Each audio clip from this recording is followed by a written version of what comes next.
এক গ্রামে এক বিচক্ষণ পিতা ছিল। তার দুটি সন্তান ছিল। ওই পিতার জীবনের সাথে অনেক সংগ্রাম করে অনেক ডাকনাম অর্জন করে জমিদারি পেল।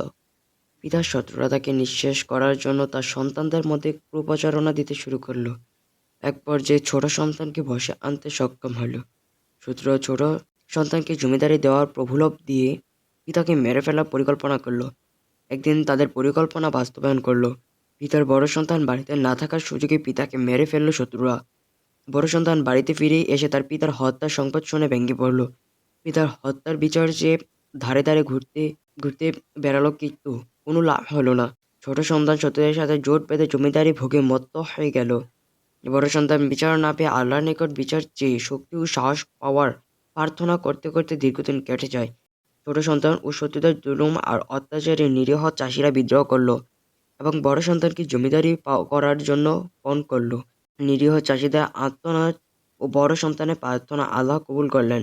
নিরীহ চাষিদের চাপে ও বিদ্রোহে একদিন বড় সন্তান বিজয় লাভ করে জমিদারি হলেন।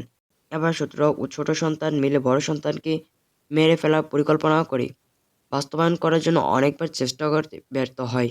আল্লাহ মারেকে হয়তো নিরীহ চাষিদের ও বড় সন্তানের প্রার্থনাকে আল্লাহ কবুল করেছেন, আর না হয় নিহত পিতার বিদেহী আত্মার আর্তনাদ আল্লাহ কবুল করেছেন। কিন্তু বিধিবাম বড় সন্তানটি সহজ সরল ও ক্ষমাশীল হওয়ার চক্রান্ত করে পুনরায় জমিদারি ছিনিয়ে নিল ছোট ছেলে ও শত্রুরা। জমিদারি ছিনিয়ে নিয়ে বড় সন্তানের সমর্থিত চাষিদের একে একে হত্যা করে শুরু করলো।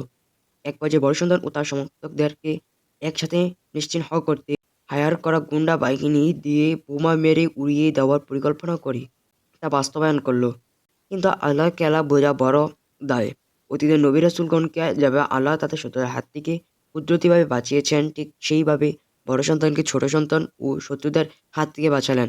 পুনরায় বড় সন্তানকে নিরীহ চাষিরা জোট বেঁধে জমিদার বানালেন। এবার পূর্বের অভিজ্ঞতাকে কাজে লাগিয়ে এবং আল্লাহর সাহায্যে নিরীহ চাষিদের সাথে নিয়ে জমিদারি প্রথার মাধ্যমে তার পিতার হত্যার বিচার করলেন। ইহাতে আপামর চাষিরা খুশি হলেন এবং বড় সন্তানের হাতকে আরো শক্তিশালী করলেন, যাতে করে পুনরায় ওই ছোট সন্তান ও শত্রুদের জমিদারি না পায়। যেই কথা সেই কাজ।